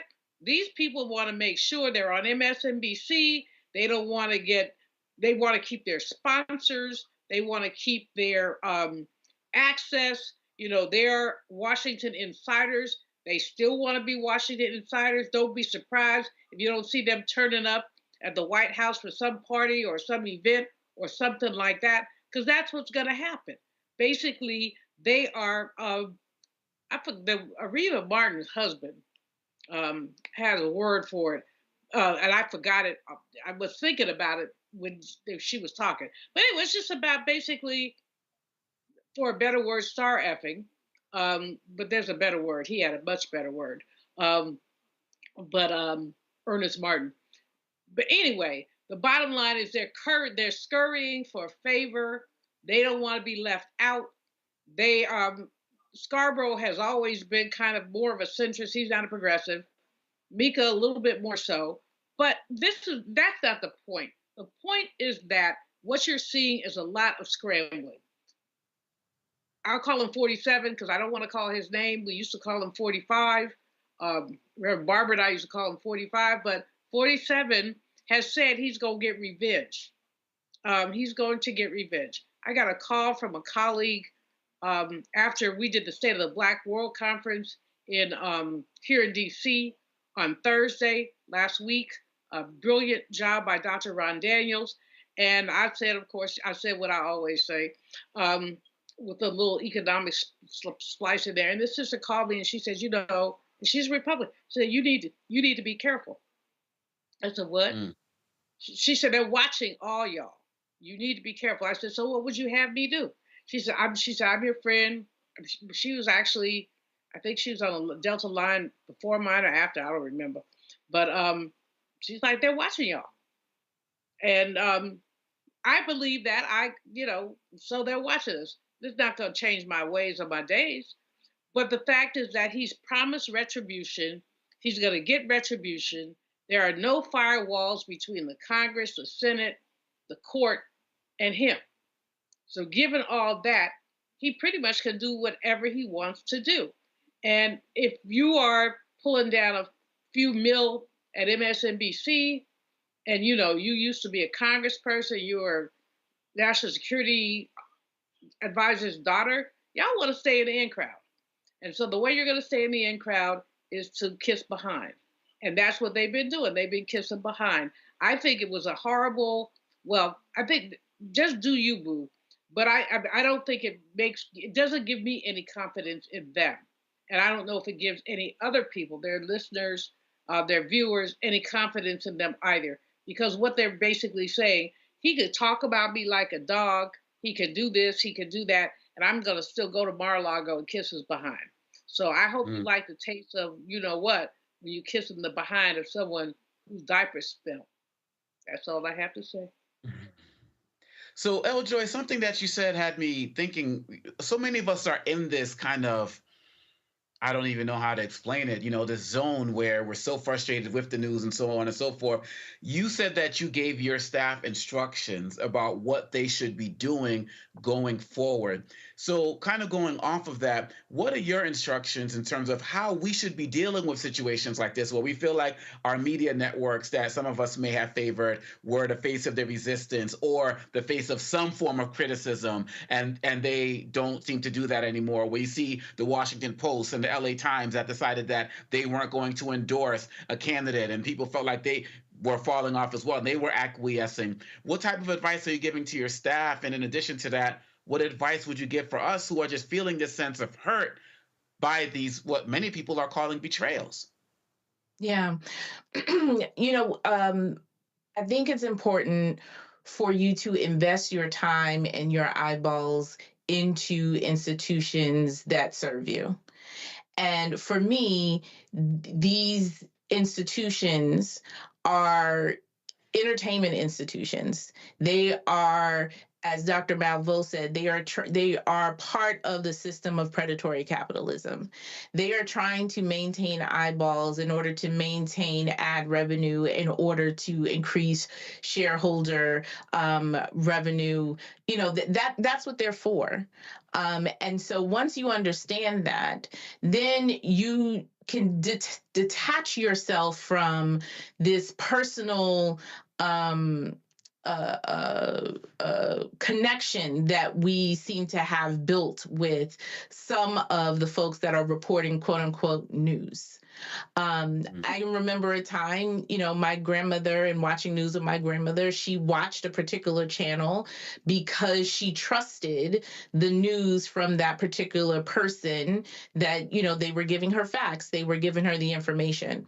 If someone breaks that trust, right? So you then develop this personal relationship. You feel like this person is delivering the news directly to Eljoy, right? That they're thinking of you as they are putting their stories together and having this conversation. For me, that has been broken. There is, I'm taking my eyeballs, I'm taking my support to institutions that are going to serve me in one way and giving me the pure facts, and giving me news and not heavy on their opinion. Before you give me opinion, tell me what happened first. And we see a lot we've become accustomed to this cable news piece that we're in, where people are just giving you their opinion on things before they actually give you what happened, what the facts are.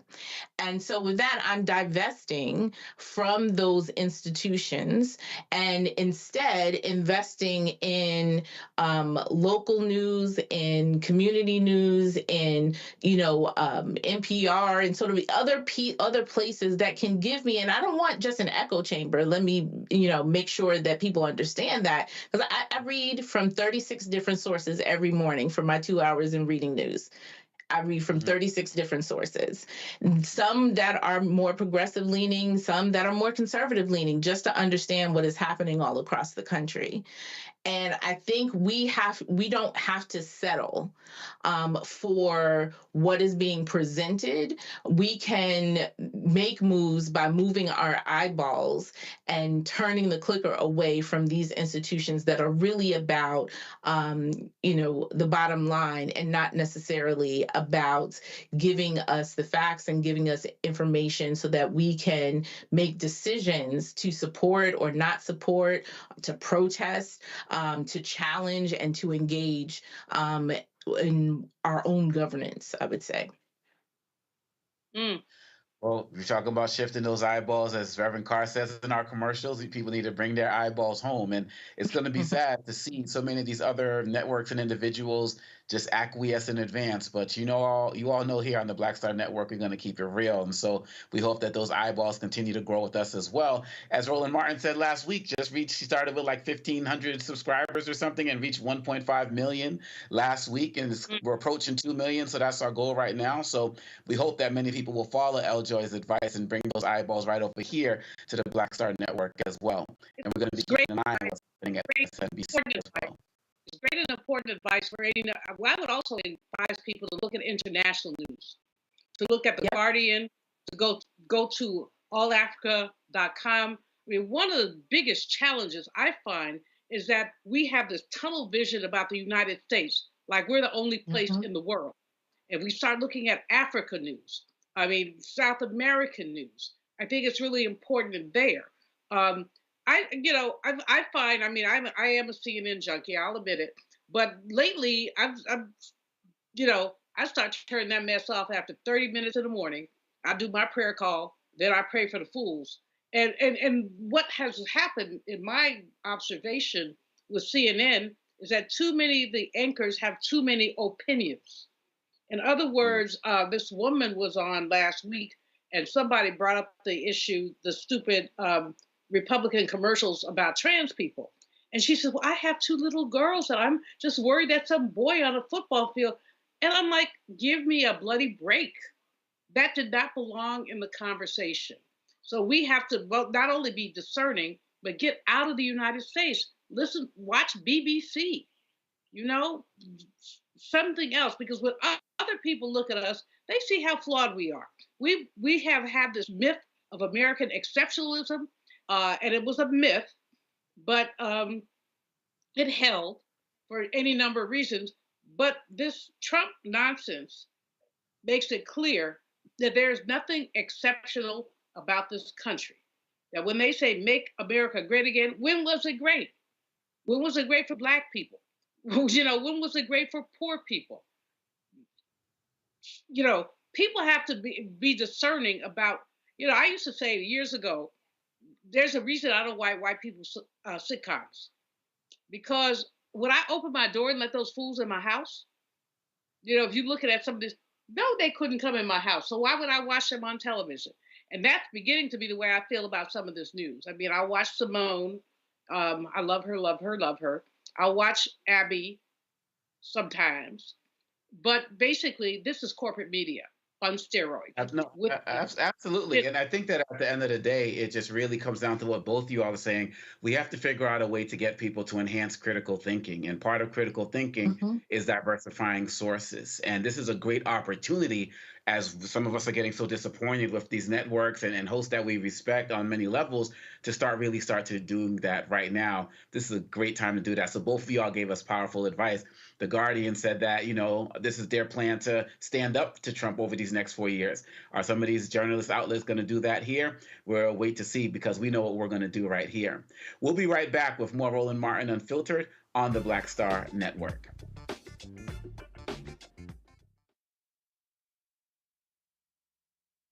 Black Star Network is here. Oh, no punch! I'm real revolutionary right now. Thank you for being the voice of Black America. All momentum we have now, we have to keep this going. The video looks phenomenal. See, there's a difference between Black Star Network and Black-owned media and something like CNN. You can't be Black-owned media and be scared. It's time to be smart. Bring your eyeballs home. You dig?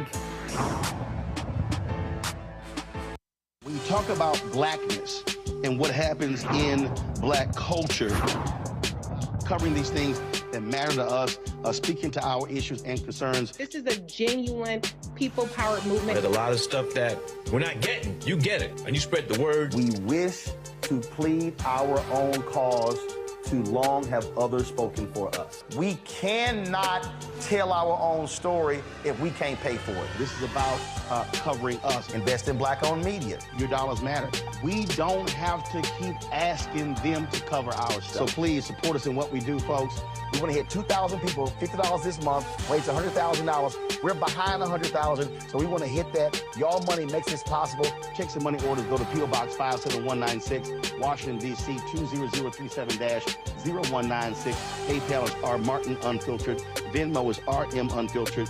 Zelle is Roland at RolandSMartin.com.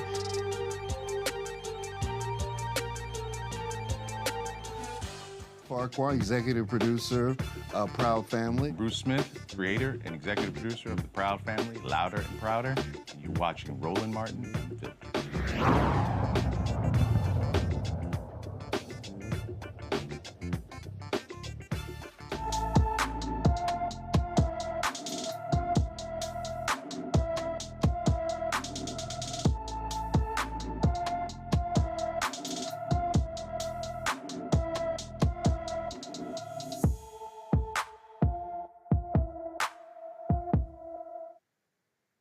Leilani Collins has been missing from her Altadena, California home since August 24th of this year.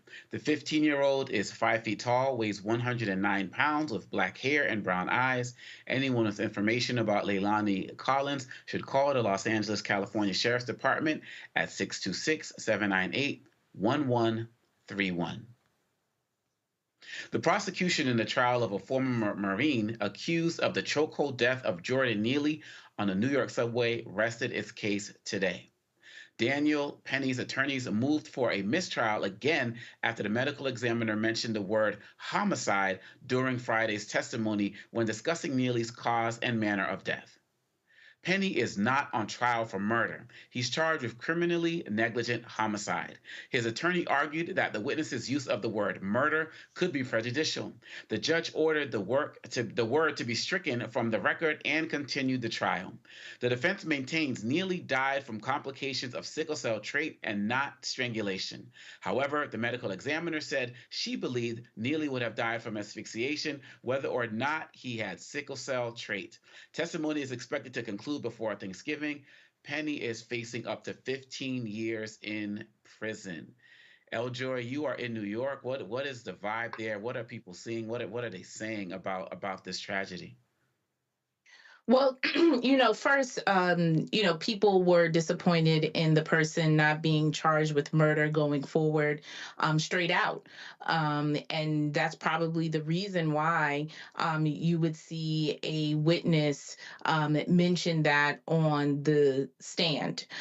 So there was some disillusionment about that because, as the medical examiner mentioned, the intervention of this person into the incident is what caused the death. And, certainly the community writ large hopes that that would be the verdict in this case. And it just, I think it's also important to sort of put into context for people what the atmosphere is, and particularly during that time, were that there was this narrative that people who are experiencing, mental health issues, who are in the subway system, that we should be fearful of them, that, there were news stories on local news and everything about, am I safe, right? Like there was all of this that contributed to the atmosphere in terms of people wanting to intervene and be present during this time. And it's something that still is occasionally brought up about how safe the subway is. But I don't know how many New Yorkers people are like, I'm a New Yorker. I take the train and I go to, I go to work and I go to school and, that's what happens. But there certainly was that atmosphere that oftentimes when it rears its head, it's usually coming from people that don't live in the city proper, right? They're, commuting outside. So from Long Island or Connecticut or Jersey or what have you. And then, it's news media like the Post and the local news sort of drive up the conversation of being safe and not thinking about the issue. And I think this goes to something that you mentioned when we were talking about a previous case just in this show about people interacting with law enforcement, that it's usually people who are homeless and who are suffering from a mental illness who are the victims of crimes rather than them actually committing crimes. And this is an instance where you can see very well playing out where someone, is taking up space and people believe that they're taking up too much space. And they, unfortunately, other people intervene and the person has lost their life.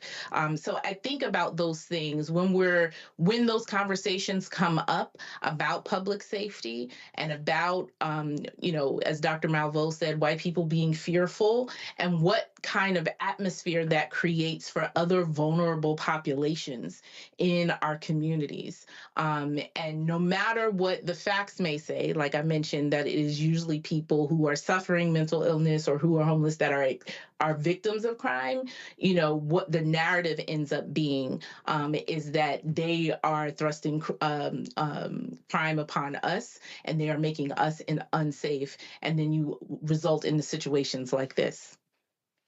And Dr. Malveaux, as we wrap up, one of the concerns I have is that this is something. I mean, we all remember the national outrage and people were jumping to defend Penny and so on and so forth. I feel like under Trump, there are going to be more people, citizens on the streets, who are going to be emboldened to take actions like this because they feel like they got a president who's going to have their back and a whole news network of Fox and all of these other organizations that are going to support them. And so many of us may have to watch out for more of these types of actions. Oh, absolutely. I mean, when you look at it, first of all, this person who's about to be the president has already encouraged law enforcement to go butt wild against us. Secondly, he says on day one, this is what he's going to do. Thirdly, because of the climate that he's created, racist white people have gotten bold. And they will say anything, do anything, get in people's faces, and they don't care because they know, again, not to keep leaning on lynching. I'm in the middle of some book stuff. But lynching culture says you can do whatever you want to Black people, and there will be no consequences. And so people put their hands on people. People do all kinds of crazy things. We have to be ready and willing to document this stuff. Roland's always talking about, I'm going to have to get a lesson or two, using your camera, document this stuff. We have to be able and willing to step up. One of the things that has revealed to me through the election is the number of timid Black people there are out there. People who don't want to rock the boat, don't want to say anything. And, that's a safe way to go. But there is no safety in racist, predatory, capitalist, white America. There is no safety for our children. Mentally ill riding on the subway, walking down the street. There is no safety. So quiet is not going to protect you. Loud is going to protect you. Good trouble is going to protect you. So this is yet another case, Omakongo, as you know, yet another case where you look at it and you say, WTF, are we still doing this? But the answer is yes, we are still doing this. And as you say, I think the most important thing is that we are aware and we're vigilant and we're ready to fight back. If we must die, let it not be like hogs, said Claude McKay. Haunted and pinned to this inglorious spot. And the last two lines of that poem are, pressed to the wall, dying, but fighting back. That's what we got to do. That's right. And we're going to continue to fight back. We're going to continue to uplift names like Jordan Neely, continue to send out this information, because really at the end of the day, we can't go down quietly. We have to rise up. And one of the ways, like you said, is rising up is by using our voices, using our power, and using our influence. Because we've been here too long and we ain't going back, as an incredible woman said just a few weeks ago. L. Joy Williams, I want to thank you. Dr. Julianne Malveaux, I want to thank you as well for joining us on Roland Martin Unfiltered on the Black Star Network. And I want to thank everybody tonight for watching. Please follow the Black Star Network on all of your platforms. Check out Roland Martin Unfiltered and all of the other great things we have going on this network. And please support financially in any way that you can as well through all of the different platforms that you know are available to you. Thank you so much, and thank you for letting me host tonight, and I will see you next time. Holla. Black Star Network is here. Oh, no punch! I'm real revolutionary right now. Thank you for being the voice of Black America. All momentum we have now, we have to keep this going. The video looks phenomenal. See, this difference between Black Star Network and Black-owned media and something like CNN. You can't be Black-owned media and be scared. It's time to be smart. Bring your eyeballs home. You dig?